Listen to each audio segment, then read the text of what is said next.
Eyeball की तरफ से आने वाला तरंग 2.1 होम थिएटर, काफ़ी पुराना मॉडल है ये। तो आज हम देखने वाले इसके आने वाले प्रॉब्लम, जो कि है नो पावर प्रॉब्लम, कि हम इसको लगाते हैं बोर्ड में, पर इसमें जो क्या है पावर नहीं आ रहा है, बिल्कुल भी पावर नहीं आ रहा है। तो अब हम इसको बाहर से लेकर अंदर तक पूरी तरह से चेक करने वाले हैं। तो आप लास्ट तक बने रहिए और देखिए कि क्या क्या प्रॉब्लम जो है हो सकता है। तो सबसे पहले आपको ये कॉर्ड को चेक करना है कि कहीं से टूटा हुआ तो नहीं है, कहीं से उसका वायर जला तो नहीं है, ये आपको देखना है। और आपको इसके बाद यहाँ पर देखना है कि यहाँ से कुछ कटा हुआ तो नहीं है ये वायर जो है।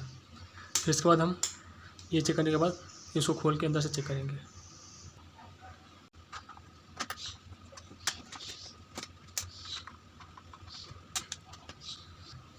अब हम इसे ओपन कर लेते हैं।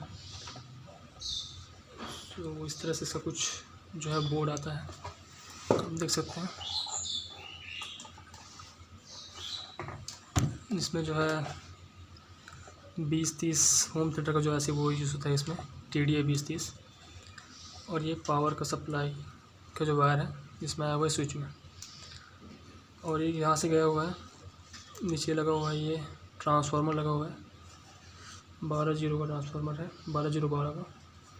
तो यहाँ से जो है इस बोर्ड में कनेक्शन आया हुआ है इस होम थिएटर से। तो पहले आपको इस वायर को चेक करना है जो यहाँ से आया हुआ है इसको मल्टीमीटर से, और फिर इन जो कैपेसिटर्स पे चेक करना है कि जो करंट है वो बन रहा है कि नहीं बन रहा है, 12 वोल्ट जो है बन रहा है कि नहीं बन रहा है। तो चलिए इसको चेक करते हैं। अब हम चेक करेंगे कि वायर से जो करंट है यहाँ तक आ रहा है कि नहीं आ रहा है। इन सब इस रेड वायर में और इसमें कंटिन्यूटी चेक करेंगे मल्टीमीटर से। उसके बाद जो ट्रांसफार्मर है इसका प्राइमरी और सेकेंडरी को भी हम चेक करेंगे। तो हम चेक करेंगे कि वायर ठीक है कि नहीं। और इस बटन से होकर जो ट्रांसफार्मर है इसमें 220 वोल्ट AC आ रहा है कि नहीं आ रहा है, इसको हम चेक करना है। तो इसके लिए हम क्या करेंगे, पहले स्विच को ऑन कर लेंगे, फिर मल्टीमीटर से इसको चेक करेंगे।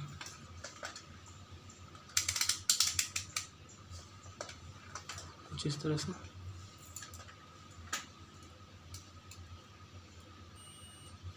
पहला इसमें रखेंगे, फिर दूसरा हमको इसमें लगा के देखना है। देखिए रीडिंग बता रहा है, इसका मतलब कि वायर ठीक है और स्विच भी काम कर रहा है। दूसरा चेक करेंगे, इसमें भी रीडिंग बता रहा है, मतलब दोनों वायर ठीक है। और जो मेरा फॉल्ट है या तो वो ट्रांसफार्मर में हो सकता है या तो फिर इस बोर्ड में हो सकता है। इस बोर्ड के ये जो दोनों डायोड्स लगे हुए हैं रेक्टिफायर के, इसमें खराबी हो सकती है। अब हम ट्रांसफार्मर को चेक कर लेते हैं। तो ट्रांसफार्मर के लिए इसका स्पिन को निकाल लें। फिर देखिए ये जो वायर आया हुआ है ये गया है इसके प्राइमरी वाइंडिंग पे इधर, और ये जो है सेकेंडरी वाइंडिंग का है। तो हमको दोनों को बारी बारी चेक करना है। तो पहले हम प्राइमरी वाइंडिंग को चेक कर लेते हैं। तो इसको भी सेम चेक करना है मल्टीमीटर से। पहले हम क्या करेंगे, सेंटर पर लगा लेंगे ग्राउंड का, इस तरह से पिन लगा लेंगे। और फिर उसके बाद हम इस पर लगा के देखेंगे। सो इसमें रीडिंग बता रहा है, मतलब ये सही है। उसके बाद दूसरा चेक करेंगे, इसमें भी रीडिंग बता रहा है, मतलब ट्रांसफार्मर का जो सेकेंडरी वाइंडिंग है बिल्कुल सही है।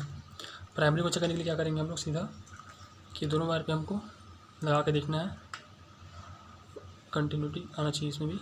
सब देख रहे रीडिंग बता रहा है इसमें, मतलब कि जो दोनों वायर हैं सेकेंड प्राइमरी वाइंडिंग में हमारा ठीक है। तो अब हम चेक करेंगे बोर्ड में।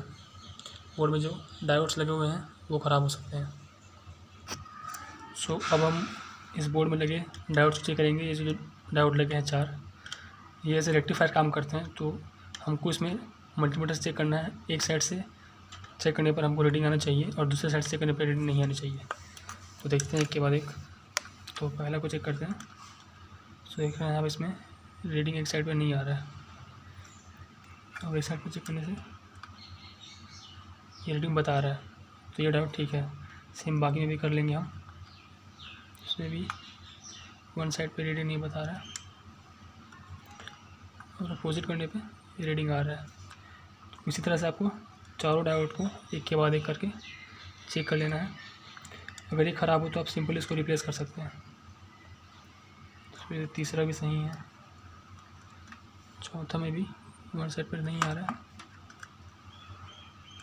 अपोजिट साइड पर करने से रीडिंग जो है वो आ रहा है। तो हमारा वायर भी ठीक था, ट्रांसफार्मर भी ठीक है। तो अब हम देख सकते हैं कि यहाँ जो कैपेसिटर लगा हुआ है, ये देखिए, ये जो फिल्टर कैपेसिटर 2 लगे हुए हैं, इसमें जो एक है ये वाला दिख रहा है, ये फूल चुका है बहुत ही ज़्यादा। ये देख रहे हैं आप लोग, जो दिख रहा है ये फूला हुआ है दोनों, और यहाँ से कुछ लीक भी हुआ है, ये लीक भी हो रहा है।